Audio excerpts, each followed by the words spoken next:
ఈ ప్రెస్ మీట్కి వచ్చిన పాత్రికేయులందరికీ సోదరులందరికీ నా హృదయపూర్వక నమస్కారాలు. అలాగే మా వైఎస్ఆర్ వారికి కృతజ్ఞతలు. ఇదివరకే మా వాళ్ళందరూ చెప్పినారు మా ప్రభుత్వం చేస్తున్న డెవలప్మెంట్ గురించి.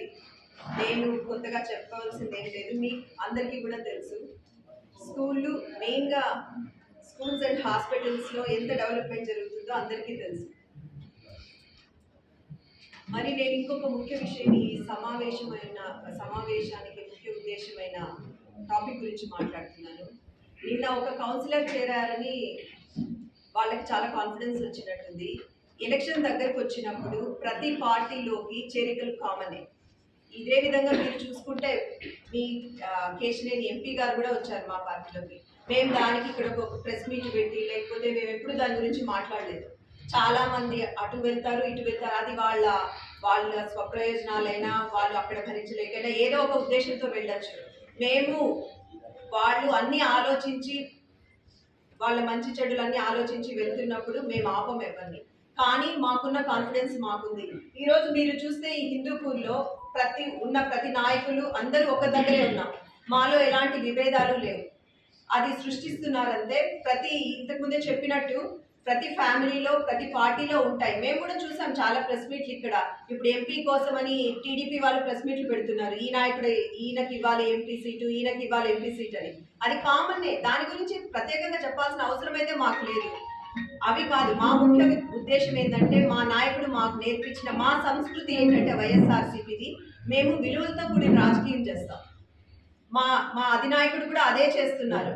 ఆయన అందరికీ తెలుసు, మనకు ఎలక్షన్లలో ఇచ్చిన హామీలు ప్రతి ఒక్కటి నెరవేరుస్తూ ఆ పథకాలన్నీ టీడీపీ వాళ్ళతో సహా ప్రతి పార్టీ వాళ్ళకి కుల మత భేదాలు లేకుండా ప్రతి ఒక్కరికి వాళ్ళ డీబీటీ అకౌంట్స్ ద్వారా వెళ్తున్నాయి.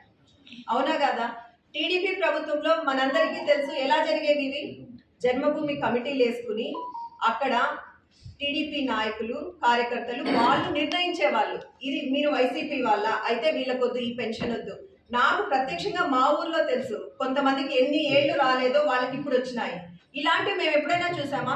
నేను ఈ సభాముఖంగా అడుగుతున్నా, ఒక్కరిని చూపించండి టీడీపీ వాళ్ళని మేము అర్హులే, నేను ఎలిజిబుల్లే, కానీ నాకు ఈ పథకం రాలేదని. Where answerable for that?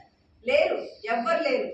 ఎవరికి మాకు చాయిస్ కూడా ఇవ్వలేదు మా నాయకుడు. ఎందుకంటే ఆయన ఒకటే చెప్తున్నారు, నేను పార్టీలు చూడను, ఓటు వేసినారా లేదా చూడను, కుల మతాలు చూడను, అందరికీ ప్రతి ఒక్కరికి అర్హులైన అందరికీ లబ్ధి పొందాలని అంటున్నారు. అదే మా పార్టీ సిద్ధాంతం అదే, మేమందరము అదే పాటిస్తున్నాం. కాబట్టి ఆ కాన్ఫిడెన్స్తోనే మేము ఇప్పుడు ముందుకు వెళ్తున్నాం. ఎలక్షన్స్కి మేము సిద్ధమని వెళ్తున్నాం మా లీడర్తో పాటు, సీఎం జగన్మోహన్ రెడ్డి గారితో పాటు. ఎందుకంటే ఇప్పుడు ఆయన ఒకటే చెప్తున్నారు ప్రతి స్పీచ్లో, ఎంత కాన్ఫిడెంట్గా ఎంత ధైర్యంగా చెప్తున్నారంటే, నేను మీకు మంచి చేసుంటేనే నాకు ఓటేయండి అంటున్నారు. అంత ధైర్యంగా చెప్పే నాయకుడు ఎవరైనా మీరు ఇంతవరకు చూసారా? ఒక్కసారి ఎవరైనా ఆ క్వశ్చన్ అడిగినారా? ఎందుకంటే ఆయన చేసినందుకే అడగగలుగుతున్నారు. మాకు ఆ ధైర్యం నింపే పంపుతున్నారు. మీ అందరి ముందుకి ఈరోజు కాన్స్టిట్యున్సీలో మేము తిరుగుతున్నాం.